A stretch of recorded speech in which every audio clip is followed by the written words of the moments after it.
বিশ্ব সংবাদ 24 আপনাকে স্বাগতম। এই চ্যানেলে আমরা তুলে ধরি দেশ বিশ্বের সর্বশেষ খবর, ব্রেকিং নিউজ, রাজনীতি, আন্তর্জাতিক সংবাদ, খেলাধুলো, বিনোদন, প্রযুক্তি, শিক্ষা, গুরুত্বপূর্ণ সমসাময়িক বিষয়। প্রথমেই শুনে নেব হেডলাইন্স। ছুটি শেষ হলেও ফিরতে পারবেন না 550 ওএসডি, নবান্নের কড়া সিদ্ধান্তে তোলপাড়। মুখ্যমন্ত্রীকে উড়ানোর মেগা ষড়যন্ত্র, শুভেন্দুর বাড়ির সামনে রেখে করতে গিয়ে কিভাবে ধরা পড়ল জঙ্গি হামিম। মোট বকেয়ার আধা 50% খুব সত্ত্বর দিয়ে কবে গ্র্যান্ড ইনএইড ও কেএমসি এলাকায় বসবাসকারীদের দিয়ে। মুসলিম হয়ে কিভাবে কপালে মহাকাল লিখল উজ্জয়নের মন্দিরে নুসরাত, ধর্মের দোহাই দিয়ে কটাক্ষ নেটপাড়ার। কেন্দ্রীয় সরকারি কর্মীদের জন্য সুখবর, আরও 3% ডিএ বাড়াতে পারে মোদী সরকার। দ্বীপকে পাক এজেন্ট, থানায় আনসারি হেড আরশোলা নাম নিয়ে নেতাদের বকলেন প্রাক্তন সিএম। কেউ যেন আমাকে ভুলে না যায়, চরম গোপনীয়তায় তরুণ আন্দোলনকারীর ফাঁসি নিয়ে উত্তাল বিশ্ব। ডাবরের মধু ও ঘি বিক্রি নিষিদ্ধ করল এফএসএসিআই। 100% খাঁটির দাবির ফাঁসি চরম বিপাকে নামী সংস্থা। এনসিপিএতে আছে, এনডিএতে নেই। এনডিএর বৈঠকে বয়কট করে অবস্থান জানালেন দুই সাংসদ। রাজ্যে 100 কোটির রক্ত দুর্নীতি তদন্তে কালীঘাটের প্রভাবশালীর নাম। পিকের জয় কোণঠাসা সন্ত্রাসবাদ, শেষ কামড় দিচ্ছে জঙ্গিরা। রাজ্যে ক্ষমতার পট পরিবর্তন, সরকারি ছুটির বহর বাড়লেও নবান্নে জারি করা নিষেধাজ্ঞা। মোদী সাহের সারিতে সুদীপ কাকুলি, দল ঐক্যবদ্ধ বার্তা দিল এনডিএ বৈঠক উধাও এনসিপিআর সাংসদ। ছুটি বাড়লেও নো এন্ট্রি, নবান্নে পা রাখা বন্ধ 550 ওএসডির বড় প্রশাসনিক সংস্কারের পথে নতুন সরকার। ভবানীপুর ভোট মামলা, নথি পৌঁছনি মমতার আইনজীবীর কাছে, ক্ষুব্ধ হাইকোর্ট, রিপোর্ট চাওয়া হল রেজিস্ট্রারের কাছে। চোখের চিকিৎসার বাহানা, আসল লক্ষ্য দেশ ছেড়ে পালানো। অভিষেকের কূটনৈতিক পাসপোর্ট নিয়ে বিস্ফোরণ রিতর্পতের। গ্রামীণ বাংলায় করের বোঝা, পঞ্চায়েতের প্রপার্টি ট্যাক্স 233 টাকা থেকে এক ধাক্কায় 1200। এক ধাক্কায় 100% বেতন বৃদ্ধি, 25,000 টাকা মায়না বেড়ে 1 লাফে হলো 50,000। মেয়ের মুখটাও চিনতে পারিনি, ভারী বাসন দিয়ে বিভৎস, 14 কিশোরীকে গণধর্ষণে গ্রেপ্তার 3 নাবালক। কলকাতায় পুরভোট কবে, যা জানালেন পুরমন্ত্রী অগ্নিমিত্রা পাল। মোবাইলে বুথ কংগ্রেস নেতা, মেঝে বসে দুধ দিয়ে পদসেবায় মগ্ন 2 যুবক, ভাইরাল ভিডিওতে বিতর্ক। ভারত সহ 60 দেশকে নাস্তানাবুদের জের, বড় আইনি চ্যালেঞ্জের সম্মুখীন ট্রাম্প। মামলায় 25 প্রদেশের গভর্নরের। কালীঘাটে বড় ধাক্কা, মমতাকে চিঠি দিয়ে তৃণমূলের প্রাথমিক সদস্যপদ ছাড়লেন নেতাজির পরিবারের সদস্য চন্দ্র বসু। বাকিপুরের প্রশান্ত কিশোরের জয় ঠিক কোন কারণে, খামতি খুঁজতে আসরে খোদ নীতিন নবীন, নিজে জানিয়ে দিলেন পরবর্তী পরিকল্পনা। এনসিপিআই থেকে তৃণমূলে ফিরছে, নিজের অবস্থান স্পষ্ট করলেন আবু তাহের, বড় ঘোষণা। একাধিক রাজ্যে বজ্রবিদ্যুৎ সহ ভারী বৃষ্টির সতর্কতা, লাল কমলা সতর্কতা জারি আইএমডির। বিজেপির সঙ্গে আজই মিশছে এনসিপিআই, প্রধানমন্ত্রীর সঙ্গে বৈঠক শেষে সুদীপ বললেন আমফানের ত্রাণে মেগা দুর্নীতি, একই অ্যাকাউন্টে বারবার টাকা থেকে ভুয়ো ভোটার কার্ড, ক্যাগ রিপোর্টে ফাঁস বিস্ফোরক তথ্য। এবার আসছে বিস্তারিত খবরে। ভিডিওটি ভালো লাগলে লাইক করুন এবং আমাদের ইউটিউব চ্যানেলটি সাবস্ক্রাইব করে আমাদের সঙ্গে থাকুন পরবর্তী আপডেটের জন্য। ধন্যবাদ। কেন্দ্রীয় সরকারি কর্মীদের জন্য সুখবর, জুলাই মাস থেকে বাড়তি 3% হারে মহার্ঘ ভাতা পেতে পারেন কেন্দ্রীয় সরকারি কর্মীরা। অষ্টম পে কমিশনের জন্য অপেক্ষার মাঝে তাদের জন্য মিলল সুখবর। AICPIRWর দেওয়া মুদ্রাস্ফীতি বিষয়ক তথ্যের ভিত্তিতে কেন্দ্রীয় সরকারি কর্মীরা 1 জুলাই 2026 থেকে বাড়তি মহার্ঘ ভাতা বা ডিএনএস অ্যালাউন্সের জন্য যোগ্য হিসেবে বিবেচিত হচ্ছেন। প্রশাসনিক সংস্কারে নবান্ন 550 ওএসডিকে অফিসে আসতে নিষেধ শুভেন্দু সরকারের। 2026 বিধানসভা নির্বাচনে জয়লাভের পর রাজ্য সরকার গঠন করে প্রশাসনিক সংস্কারের পথে হাঁটল বিজেপি সরকার। দায়িত্ব গ্রহণের পরপরই কর্মসংস্কৃতিতে স্বচ্ছতা ও শৃঙ্খলা ফেরাতে একাধিক কঠোর সিদ্ধান্ত নিয়েছেন মুখ্যমন্ত্রী।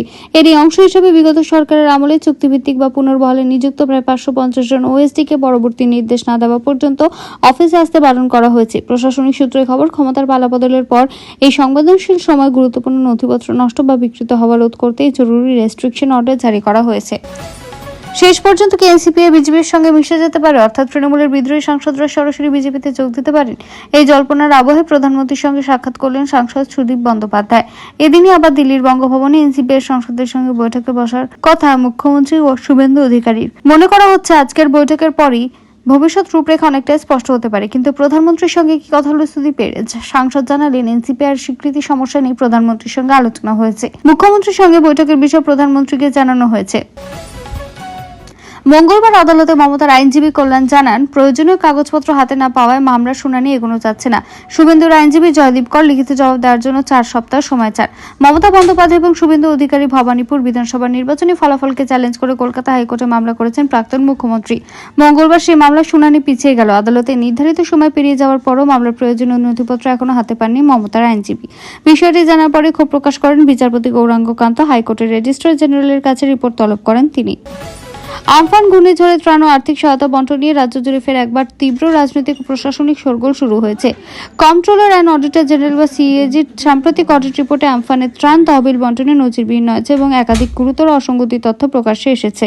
এর আগে বাড়ি তৈরির অনুমোদনের নানা অনিয়মের তথ্য সামনে এলেও এবারে সিএজি রিপোর্ট কৃষি উদ্যান পালন সংস্থার মতো অত্যন্ত সংবেদনশীল খাতে ভয়াবহ দুর্নীতির চিত্র তুলে ধরা হয়েছে। অডিট রিপোর্ট অনুযায়ী আমফানে ক্ষতিগ্রস্ত কৃষক ও উদ্যান পালকের আর্থিক সহায়তা প্রদানের ক্ষেত্রে একই ব্যক্তির অ্যাকাউন্টে বারবার টাকা জমা হওয়া, ভুয়ো বা একাধিক নথিতে নাম নথিভুক্ত করা, কোনো ধরনের আবেদনপত্র ছাড়াই সরকারি সাহায্য প্রদান এবং প্রকৃত ক্ষতির পরিমাণের তুলনায় অস্বাভাবিক বেশি অর্থ বরাদ্দের মতো একাধিক চাঞ্চল্যকর ঘটনা ঘটেছে।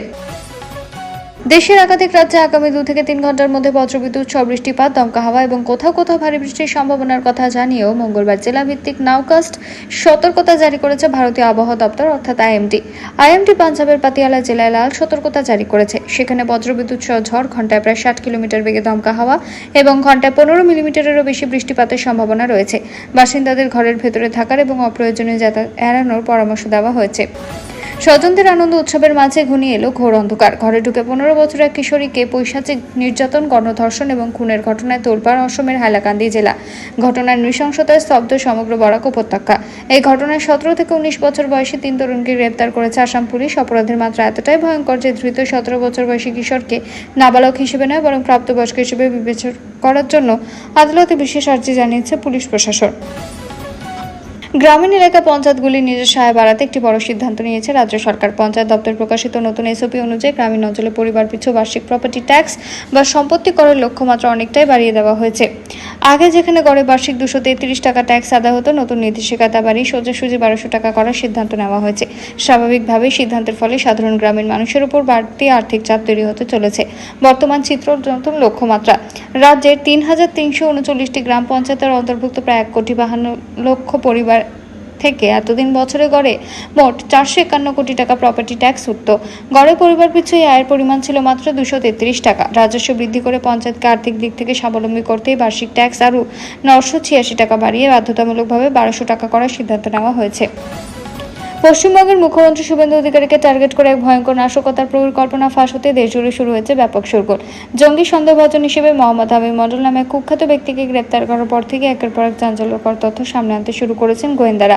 তদন্ত শুরু হওয়ার পরই স্পেশাল টাস্ক ফোর্স বা এসটিএফ এর গোয়েন্দাদের কাছে এটি জলের মতো স্পষ্ট হয়ে গিয়েছিল যে শাহজাদ ভাট্টি গ্যাংয়ের বিপজ্জনক সদস্যের মূল নিশানায় রয়েছেন খোদ রাজ্যের নবনির্বাচিত মুখ্যমন্ত্রী। মুখ্যমন্ত্রীকে সরাসরি নিশানা করে সুপরিকল্পিতভাবে এলাকায় দফা দফায় রেকিবা করা হয়েছিল বলে জোরালো দাবি করেছে গোয়েন্দা সূত্র। আর এবার ধৃত হামিমকে টানা জিজ্ঞাসাবাদ করে তার মুখ থেকে আরও একগুচ্ছ হাডিম করা তথ্য বেরিয়ে এসেছে, যা গোয়েন্দা মহলে চরম উদ্বেগের সৃষ্টি করেছে।